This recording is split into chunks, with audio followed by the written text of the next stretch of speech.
Analyst Test did a great job breaking it down, how Cloud9 just outplays most everyone. First pick Ornn with Set not available does mean that Licorice is going to have to take something new up top. All right, and he's going to go play something, not yet the aggressive pick of the Aatrox, but we've still got Aphelios coming through, so Sven is going to have his turn on this champion. While throwing a couple of Aphelios games himself, could not turn them quite into wins. Sven, who has definitely been the best performing bot laner this year, is going to be on the most highly prized champion in this patch. And there's the Aatrox pick. Licorice, we're expecting to have a lot of aggressive potential in this matchup. Yeah, there is an outside chance that they could flex that Ornn pick into the mid lane and then take a Gangplank into the Aatrox, which is something Solo did very well, but I think that's a pretty low potential. The biggest thing here, though, is the Zyricon. The fact that because Cloud9 was on red side, their bans got more limited, and now Ignar's most potent champion is available and is locked down into a pretty strong duo lane. It shows very clearly Cloud9 says, hey, Set is the most important contested champion in this draft. We will first pick it every time, and we will never let you pick it for themselves. But that leaves up Ignar's most dangerous champion in the Rakan. This is definitely a source of power, and Cloud9 right away know they need the Thresh to counteract this as soon as possible, which means we have synced up lanes. It's top laners on both sides, both bottom lanes grabbed, and now we're going to see what the bans end up being as we've got jungle and mid to contest. Now, for our ESPN audience, the 6th pick means we are sending you to a commercial break, but we will see you when the game starts. And I think this is so interesting now, knowing that the first part of the draft has been relatively the same in most of the games. It's the mid-jungle that has had the most variation, and one of the reasons the Rakan is big on Ignar is, sure, the laning phase can be good, but it's more just what he does in the game with it, how much he sits behind the enemy team and makes it difficult to go into a safe place. And to me, thank goodness C9 picked someone who can help Aphelios' mobility with Aphelios. I think that was the one big misstep in both of FlyQuest's early drafts, is drafting an Aphelios with nothing to protect him. At least Vulcan's Thresh can offer the Lantern and the Flay in the box and all these other tools to try and keep him alive. So we'll see how that plays out throughout the game. Yeah, and it's an interesting texture to kind of bring to the argument, is that FlyQuest was never playing around Wild Turtle despite giving him the most contested champion and one that you can build around. It was always about Power of Evil instead. This time around, there's more natural synergy there. There's actually more self-sufficiency on Wild Turtle as well. Of course, has the ultimate, has the on-demand route in most cases. The bans have come through. 3 jungle bans come out with Olaf, Rek'Sai, and Gragas all off the table, and it means that Cloud9 are going to grab Jarvan for Blabber to give some engaged texture since they don't have that from the set anymore. Yeah, it's a standard composition for Cloud9. The Jarvan is something that has had a really high priority in a lot of other series we've seen, but just because of the way the drafts have played out, haven't seen it yet. As you mentioned, Gragas ban means Jarvan, and the last thing that C9 is going to be holding is Niski's counterpick. And they ban away the LeBlanc. It was FlyQuest saying, we don't want you to be able to pick that as the answer to us. Pantheon is still up for early game jungle pressure. We may see that come through.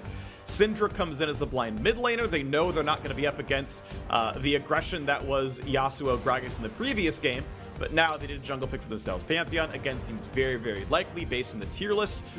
Orange jungle, not really expected here, but just going to click around for what could be the last game of the spring split. Yeah, let's cycle through all the champions that Ignar hasn't played so far in the split, even though he's had such an immense champion pool. You're right about that, and it's a call-out by PoE. I mean, the fact that Syndra has been so dominant, the Rumble is the thing that you match it with. I'll get into specifically how I feel like that matchup plays out, because it can go either way. I've seen it go either way in a lot of these games, and it's going to be on C9 to perform. Okay, lineups locked in. Not going to see any flexibility here. The champions are going to their intended roles. I think FlyQuest have landed in a comp I like a lot. Getting to go on a Xayah Rakan is a big deal. It's going to change how Wild Turtle team fights, I think, for the better. And it's going to change how Ignar roams. And as the second best support this year, the only man right behind Vulcan, getting him at his best pick is going to change the texture a lot. I like this draft for FlyQuest. But as you mentioned, Jack, Cloud9 get a lot of champs that are going to work really, really well for them. You like the Thresh to help the Aphelios stay safe. You like the Rumble into the Syndra as well. And that Aatrox, we know Licorice is dominant. Yeah, at first glance, I'm completely okay with what both both teams did here. You can look at FlyQuest draft and see all the power picks and the fact that they got Rakan, and you could definitely hindsight this one and say, how did Cloud9 let them get these things? But we've seen Cloud9 make good drafts look bad and make, great drafts look average. And so much of it has been with how quickly they move around the map, how well they play together, the way they control vision. And if they can close this one out with the current draft they have, as we mentioned, it would be the most dominant individual split in LCS history. And it's Cloud9 building off their own records, and it'd be fun to see them do it with this squad that has never won domestically in North America before, but we're ready to go into this game to see who can take it over the line in Game 3. I do want to mention a small point of history. Cloud9 2-0 up on FlyQuest in this series. The last best of 5 that Cloud9 or FlyQuest played were 3-1, where the losing team had a dominant Game 3 win. EG had one over FlyQuest, EG had one over Cloud9 on those ways to those 3-1 victories. So maybe have more of the same happen, where FlyQuest does turn it around. Yep, and just to note, this is currently 2-0 for Cloud9, unlike the 1-0 you see at the top of the screen over here. An early game, I think it is really important to focus on the jungle pathing and what happens to the mid lane push, because this Syndra Rumble matchup is key. If, in my opinion, if the Syndra Pantheon plays perfect and paths around mid lane, it beats the Rumble Jarvan. But if you let the Rumble push with impunity and not get punished when he's burned his cooldowns while shoving the wave, then the Rumble can start moving into River, and that's what C9 is kind of hoping happens. So let's watch where the early wards are. Let's watch where Santorin passed, because he has kind of been the master of the pre-3-minute gank.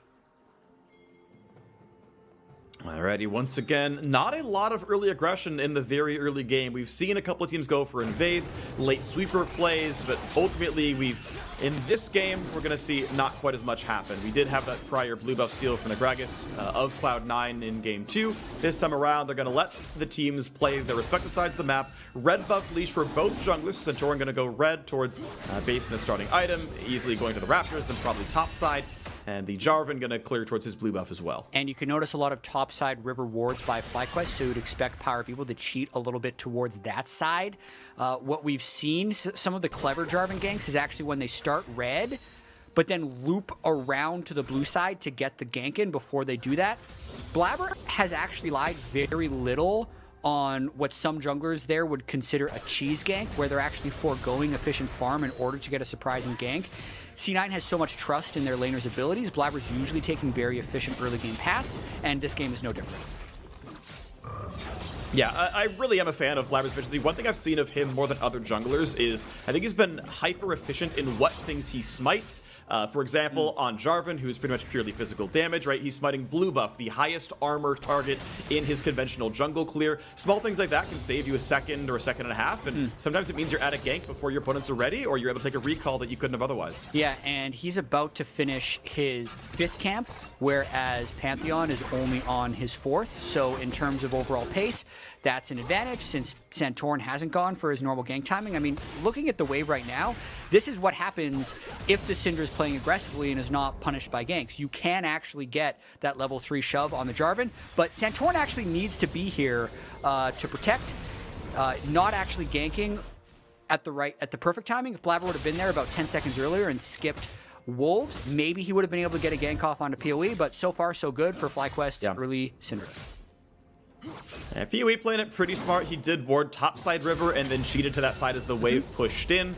Wasn't realistically easily ganked, and able to play it out pretty well. Licorice and Solo battling. Suddenly 3 members top lane. The flash stun. Licorice burns his own flash, but he will go down 3 games in a row. FlyQuest grabs first blood off Santorin. They burned 2 flashes for it, but I still love that play.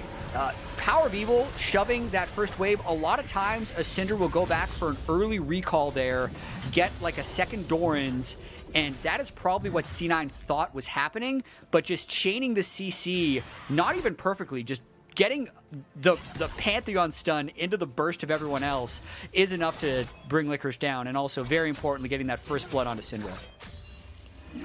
And again, a cool pickup here for Licorice. Loves getting that one early on in the Ornn matchup. A bit more sustained to stay healthy in the 1v1. as well as gold income down the line. I think it is an underrated item. I really am a fan of Cole as an early purchase, especially if you are forced to an awkward recall. We'll see how that pays off down the line as a much worse recall comes through for Niski. He grabs a Ruby Crystal, and that's it. Power of Evil, of course, going to feel a little bit more comfortable with the extra mana regen and the extra ability power. But for now, going to play a little bit farther back, as it is a flashless Syndra, who is a gank target. Yeah, big old target on PoE's back, especially when Niski hits level 6. But the fact that he's been able to get that early recall blasting wand does increase his threat in lane if he has Santorin, what we call shadowing him, where anytime you would go on PoE, Santorin would be able to pounce after. And Santorin's level 5. He got a lot of experience off that assist goal top, as well as the lane that he was able to shove in. So as we continue to mention, the mid jungle has been so critical in C9's success, and it is PoE who is taking control of it, at least for the first 5 minutes in this game 3. Also, speaking of control, bot lane so far going well for the Cloud9 side. We know Zyrakan is one of the absolute scariest and most powerful bot lane duos, but C9, knowing the matchup was coming, having the thresh ready to go, feeling pretty good about that matchup.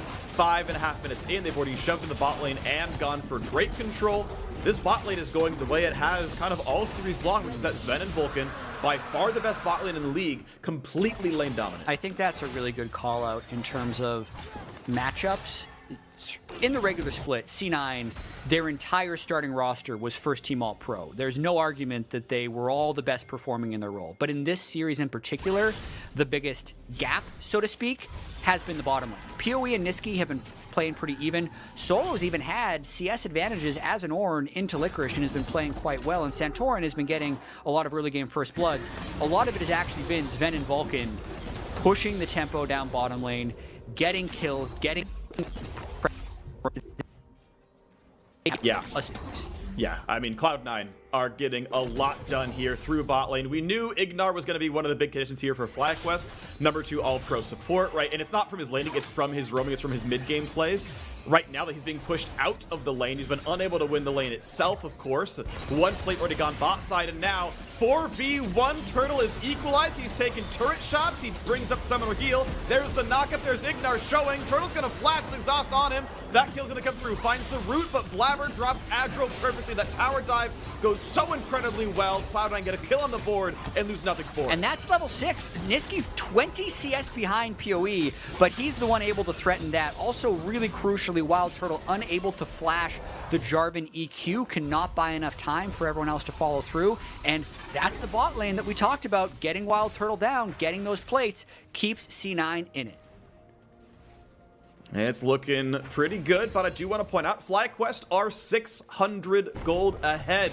If there is to be a Game 3 win, FlyQuest have the makings of it right now, where they're looking really good mid lane. They've got a jungle lead, they've got a top lane lead. Definitely possible to do. Do not want to count FlyQuest out right now. Cloud9, though, still going to do their best to run around the map. Blabber actually being given the blue buff. Of course, no reason to hand it over to a Rumble. That actually means a bit more gold and XP towards him.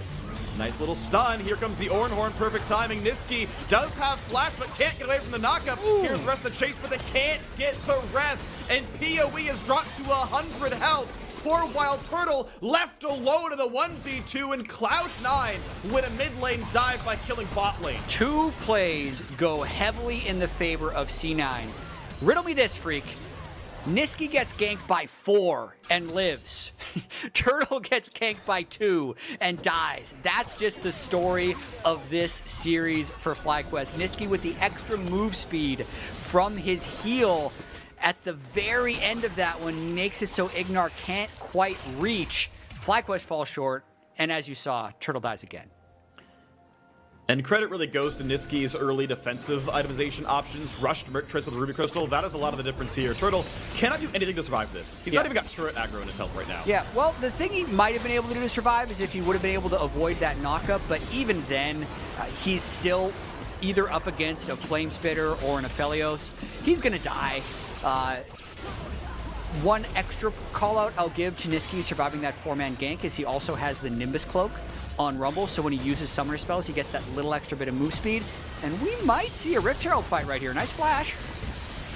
Another flash play. Ulti straight back and forth. Kiwi able to get away from Equalizer early, and Niski is running out of health. Santorin's on the board for one. Blabber having a hard time against Pee-wee, but that Syndra's on the wrong side. Flash hook broken, not going to land. Next knock-up, neither. Pee-wee goes to the play, but it's going to be turned back around. And Vulcan's on the board for one. It's a trade of kills on mid laners, though. Really explosive fight right there as C9 kind of greedily continues this Rift Herald. Niski's in base. Yeah, well, it's Niski running back down as Power of Evil's also respawning back. Sven and Vulcan feel comfortable down, pushing through the mid lane. You look for the hook on Ignar, not going to juke it the way he thought, though, and as the turret comes down, unlikely FlyQuest contest here. Easy smite when he wants it, well enough in health, and Blabber is going to yet again claim another pre-10-minute Rift Herald. Whew. One thing that I noticed at the start of the fight there is Vulcan is just always there. The Boots of Swiftness completed now, not mobility, but just overall able to move throughout the fight. This is essentially what happened. C9 tried to peel onto FlyQuest. PoE is able to walk off the Equalizer, and Niski dies. But then look at all this sidestep stuff. Power People probably wins this fight against Blabber if Vulcan isn't here. The Lantern pull right at the end there to swoop Blabber away from the Syndra W. Crucial in turning that fight in the favor of C9. Yeah, definitely a big deal. Good heads-up play and good heads-up click from all sides as Cloud9 are once again back on the map with a lot of control, with a big lead. They've got 24 CS up in the bot lane. Ready to push down the turret now as well as Vents cleared the wave. Turret plate number 2 is going to drop instantly. This is nearly enough for the charge to kill it wholesale. They're going to put some more damage in. As long as Vulcan stays at that distance, he won't steal any gold. Walks in for the rest of it, though, and he will share in some of that first turret income. 237 goes to him as well as Blabber and Sven. Mid lane under a bit of fire, and it's maybe a single plate kill as Pantheon shows up. Santorin finds the stun. Oh, man. Big damage on Niski, but now they got to run away again. Here comes the teleport. Suddenly the rest of the squad is there. Equalizer is decent damage, but not a ton. Santorin, though, has to be afraid of this one. Ignar shows up, and they have the damage to kill off Niski. The tower dive works long-term. Licorice, Vulcan, and the rest of the crew is here. Blabber's going to try, but maybe not very well. There's the knock-up in. There's the kill coming through. Licorice trades back on a Santorin, but it's a 2-for-1 team fight in the favor of FlyQuest. And it might not be done. Vulcan is looking because Sven is coming through River. This would be a 3v3. Well, it goes for the ulti. That's not going to land. Gravitum, yeah, that ult got nerfed a while ago, a couple of months back. No extra range. That you got us on the benefit of going 50 boots, even though you're taking damage. Vulcan is still running really quickly. Ultimately gains nothing. Turtle gets some time to farm back in the bot side. Will get at least one plate. Not quite going to look at 2, but gets a couple of waves with the farm as well. Yeah, and I think it's important to look at this big picture because at first you're thinking, man, Niski's doing such a great job at avoiding this dive. How can FlyQuest keep sending these resources if they're not going to get kills? But then the extension of the play actually ends up favoring FlyQuest, so Niski gets greedy. He prevented the dive. That's all he needed to do, but C9 thought they'd be able to turn a fight, so he dies. Then Blabber jumps on PoE, but Solo and Ignar are actually here this time, so he dies too. It doesn't matter that Licorice gets a kill over the top side. That's a 2-for-1 in an outnumbered fight for FlyQuest. Turtle was actually catching up on CS a little bit down the bottom side, a game he was completely out of. Turtle actually picks up 2 waves and a turret plate. So, while yes, C9 is still winning, that was a slight clawback by FlyQuest. Yeah, it's a bit. The gold lead now under 1,000, but the one thing FlyQuest didn't do at that time, though they did have it, they didn't look for the Drake. It had spawned by then, but they said, no, we're going to take the resets, going to make sure we're a strong enough player on the map, and it means Cloud9 are on double Drake right now. Now, of course, those of you who tend to only watch the finals or don't track a whole lot between seasons, individual Drakes are a lot weaker in 2020, so that just 2-0 Drake lead isn't hugely important, but the fact that they're only 9 minutes away from Dragon Soul is pretty concerning. Exactly. It is the Dragon Soul, and it's the threat of Dragon Soul that is the main benefit of picking up these early Drakes, almost as a form of insurance or to keep open a win condition later on in the game. One really unique thing about this one is just how low CS the mid lane has become. PoE at 118, 14 minutes in, is actually low for him. So imagine what 84 at 14 minutes is over on Niski. Yeah. He has been getting completely camped. Niski has not been a CS player this split whatsoever, and it almost always has been in benefit of C9. What will be interesting, though, is how threatening and influential can his equalizers be in the mid and late game, because it'll really show if what FlyQuest has done to Niski will end up mattering in terms of turrets, in terms of objectives. It actually hasn't given him that much, but it's something we have to track. Yeah, I really do want to point out and specifically track how this Rumble is doing. The first big power spike obviously is Leandri's Torment being done. He needs another 500 or so gold till that item comes through, so that's a gold income point to track. The other one is level 11 for rank 2 Equalizer is a big deal, and he just hit 10. Then he just hit Tower People in the face and forced the flash down as Licorice roams over. So that's an ulti burn for a flash. We'll take that every single time. Cloud9 gets some control over mid. Yeah, and with that mid pressure, you immediately see Vulcan and Blabber starting to move through the top river. One thing that C9 has been doing this game is putting far more resources onto Sven intentionally. They had the Rift Herald drop bottom lane. They're giving him frequent solo time in lane. Notice how he's level 10 as an 80 carry. Oh. And they're just moving through that river, pushing Santorin back and taking more and more control of the jungle. Big damage there on Santorin. Now, Leandri's rank 2 ult wouldn't have killed at that point anyway, but you can see the damage they can do so far. Now, Blabber knocked up. Nice little engage by Ignar. Good follow through by Wild Turtle. Drops Blabber to 1/3, and now Pee-wee is here to say, hey, this is my blue buff. Hands off it. I want the mana regen. Gonna let it reset first, though, and make sure mid lane can stay under control. That's being pushed in. Solo also on the play. Niski is gonna be knocked up. Does have heal, does have flash, but here comes the squad. Stun landed. Ulti in for Blabber. No easy answer just yet as Santorin puts the shield up. Solo holds the aggro. And it's FlyQuest again, finding ways to win team fights. But the gold isn't really getting any closer. Sven puts a lot of damage down to the top-hand side. That turret's down to 1/3 health. I want to see FlyQuest's game plan in this game. Plan A, gank mid. Plan B, gank mid. Plan C, gank mid. Because that seems to be the only thing they're doing. And it's kind of working for them as they burn more summoners on Niski, get a kill onto Blabber, and keep this game within 1,000 gold. But you can see there's still differences spreading across the map. It's a 30 CS lead now for the bot laners. The Aphelios getting farther and farther ahead.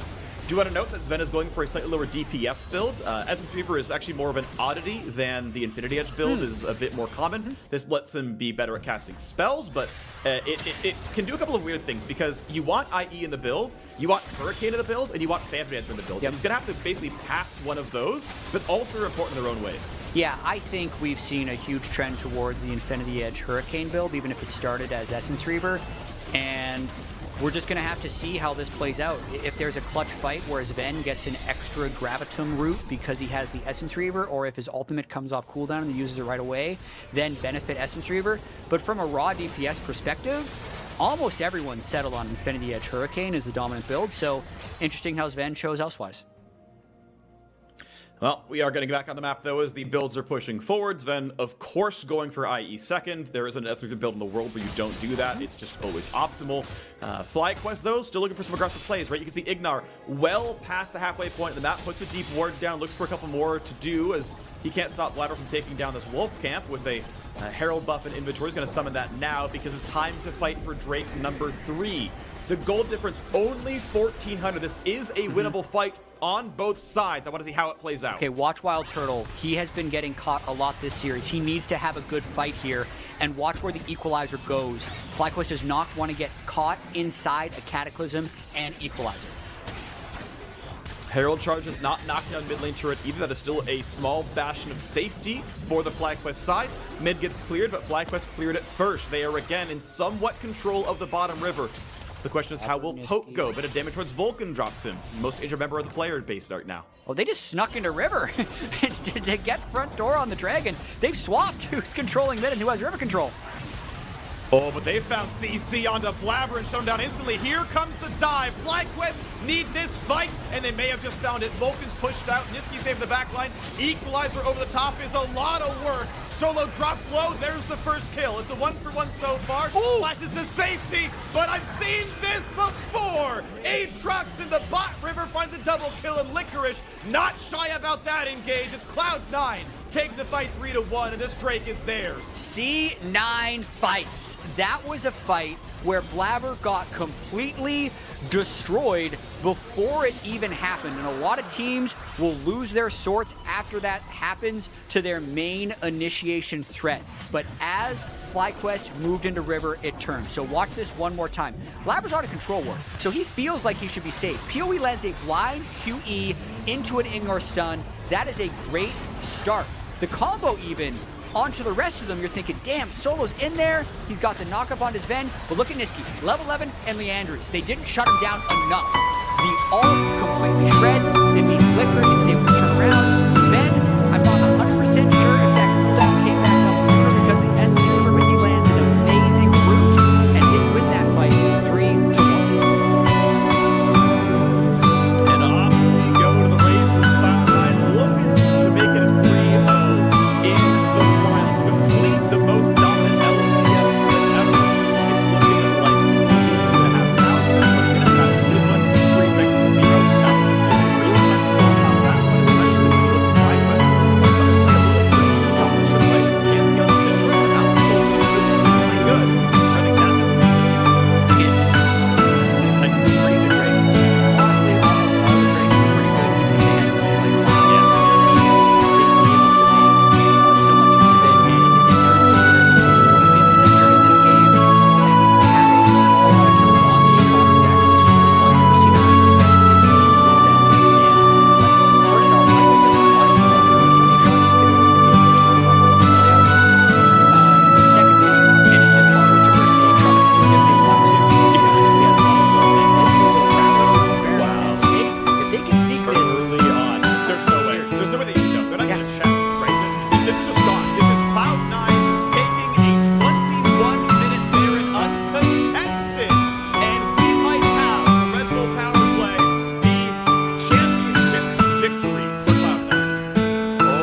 C9's history not winning a title since 2014 spring. That original run between 2013 summer, where they were 30-3, and 2014 spring, when they were 29-4, is really the most dominant a team had ever been domestically in North America. C9's been through a title drought. They've been close so many times throughout the years, making so many finals and just falling short. And right now, with the chance to finish the split at 26-2, which would be better than any of those prior C9 splits, would mean so much to this organization, considering they switched out 2 players from last year. They moved Blabber into the full-time starting role. He won the MVP, and now they are on the precipice of another title. There we go. Licorice pushing down to the bottom lane. The rest of the Cloud9 squad showing up to knock down their next turret. They already knocked down mid-outer. Bot lane tier 2 is going to be a formality. 5,000 gold lead will grow by about 10% as that one falls. And Cloud9 look for the next objective as Blabber's ready to stay towards the front. Going to move the Aatrox back over. It's going to be about maximizing gold income. And Baron buff is going to end the exact same time that that fourth and final Drake is going to spawn. I want to see how Cloud9 plays around that. Do they value the reset and buying items? Do they value staying on the map the whole time? I want to see what happens. There's still a minute and 20 to go until they make that decision. Yeah, this is also one of those Baron buffs that doesn't have to end the game. They know they have that the Mountain Soul coming up in 1 minute and 15 seconds, and for the most part, I think they're just trying to accrue gold. You can even see a little bit of defensive itemization coming in from Sven, guarding against a loss. Okay, and there's FlyQuest. The attempt towards Blabber. Ult goes over the top and dives right back out, and Santorin cannot escape the fire and fury of the Cloud9 team fight. That's going to be a rough one for FlyQuest. Not unlocks the push.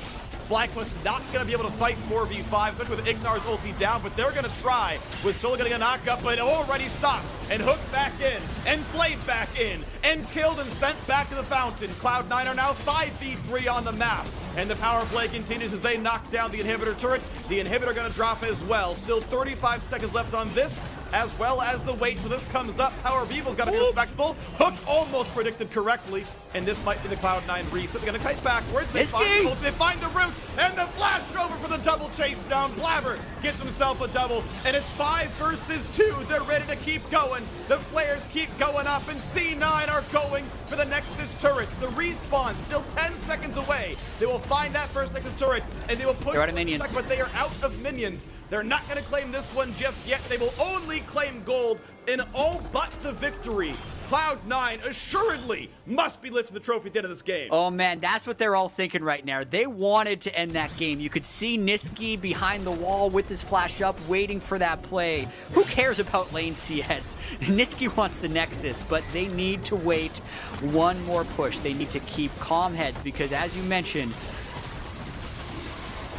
the dragon difference, the mountain soul, everything is pointing towards an almost certain C9 victories, but they still got to do it. Watching this fight one more time, you could see FlyQuest would not go quietly. They wanted to fight their way out of the deficit rather than getting bled out. It doesn't work though. C9 turns around quickly onto solo. Sven is untouched. And then, like, PoE is doing everything he can to threaten as much as possible to try and save Nexus turrets. If this hook lands, maybe that's the game. But once the hook lands, PoE thinks he has safety. Niski's over the wall after he lands his harpoon. That guarantees that he's slow. We even got a root coming in from Sven after I believe he tagged him with Infernum to activate with the Gravitum root. And more and more strength build up. Oh, it was ulti. More and more strength builds up for C9 as they now have the Mountain Soul. I mean, he is Essence Reaver build, right? Essence Reaver plus a Cloud Drake, a lot of ulti CDR, able to kind of spam that one a bit more than maybe was predicted, and, you know, catches the engage. That allows him to get more of it. Sven gets the Lantern, gets the mid lane tier 2. Mountain Soul keeps Cloud9 incredibly safe. This is all but over. The most dominant team in LCS history. It's looking like Cloud9's 2020 Spring Split roster. All 5 players were first team All-Pro.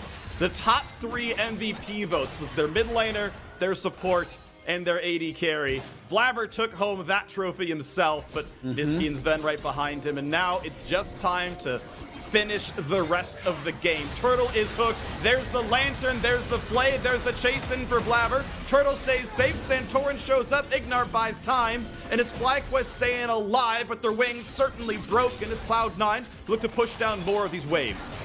I hate to say it, but I think they're going to play for Baron. Unless FlyQuest over-engage and lose. They're going to at least engage, but Sven, crucially, flashes away from the engage in time to not be cut out and begin the comeback for the opposition in Game 3 of the final. So he's going to stay safe. Flash down is something, but Licorice going to clear out this wave, and we're 25 seconds away from Baron spawning. Yes, we are. The Hurricane will be very soon in Sven's inventory. That'll be very, very high DPS actualization for him on the Aphelios. He has stayed safe this game, something Wild Turtle could not do in his Aphelios games. Cloud9, time and time again, taking your picks, beating you with them, and also pulling out a little bit of their own flavor, looking to end this one.